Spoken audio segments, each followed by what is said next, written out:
നമ്മുടെ ശരീരത്തിനൊരു അസുഖം വരുമ്പോൾ നമ്മൾ അപ്പം തന്നെ ഡോക്ടറെ പോയി കാണും. പക്ഷെ നമ്മുടെ മനസ്സിനൊരു അസുഖം വരുമ്പോൾ എന്തുകൊണ്ട് നമ്മളൊക്കെ സ്റ്റക്ക് ആവണു? ഈ കഴിഞ്ഞ ഒരു 1 ഇയർ ആയിട്ട് എനിക്കൊരു പ്രശ്നം ഉണ്ടായിരുന്നു. പക്ഷെ ഞാനത് നോർമലൈസ് ചെയ്തുകൊണ്ടിരുന്നു. ഒരു പോയിന്റ് കഴിഞ്ഞപ്പം, അതായത് എൻ്റെ ദേഷ്യം എന്ന് പറഞ്ഞു കഴിഞ്ഞാൽ കൺട്രോൾ ചെയ്യാനേ പറ്റില്ല. കൈ കിട്ടണതൊക്കെ വലിച്ചെറിയുക.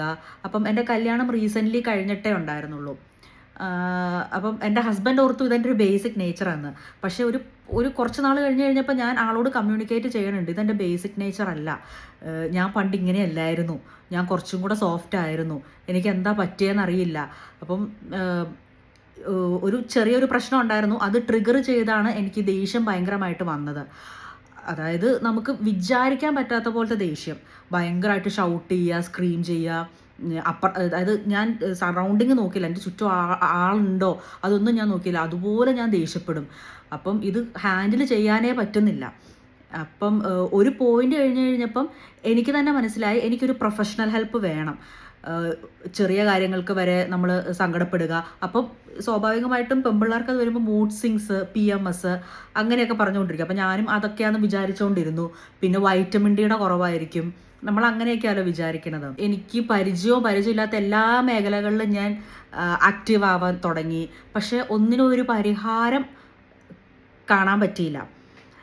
അങ്ങനെ ഫൈനലി ഒരു 1.5 ഇയർ ഈ ഒരു സംഭവം എന്നെ ഭയങ്കരമായിട്ട് ഒരു വർഷമൊക്കെ കഴിഞ്ഞപ്പോഴത്തേക്കും എന്നെക്കൊണ്ട് മാനേജ് ചെയ്യാനേ പറ്റുന്നില്ല. അത് ആൻസൈറ്റി ആയി, പിന്നെ അത് ഡിപ്രഷനായി. ഈ ഒരു സ്റ്റേജിലോട്ട് എത്തുക നമ്മൾ എന്ന് പറയണത് അതൊരു ഡിഫിക്കൽട്ടായിട്ടുള്ളൊരു സിറ്റുവേഷൻ തന്നെയാണ്. കാരണം ഒന്നും ചെയ്യുന്നില്ല. നമ്മൾ ഞങ്ങളുടെയൊക്കെ നാട്ടിൽ പറയും പാമ്പ് എര വിഴുങ്ങിയതുപോലെ കിടക്കുക എന്ന്. അതായത് ഒന്നും ചെയ്യുന്നില്ല, കട്ടിലയിൽ ഇങ്ങനെ വെറുതെ കിടക്കുക. കഴിക്കുന്നില്ല, കുടിക്കുന്നില്ല, കുളിക്കുന്നില്ല.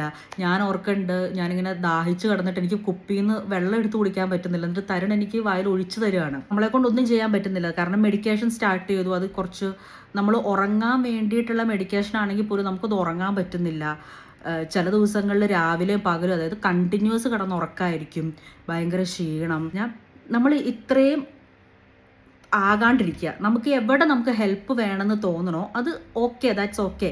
സീക്കിങ് ഹെൽപ്പ് എന്ന് പറയുന്നത് വളരെ നോർമലാണ്. നമ്മളത് ഹെൽപ്പ് എടുക്കുക.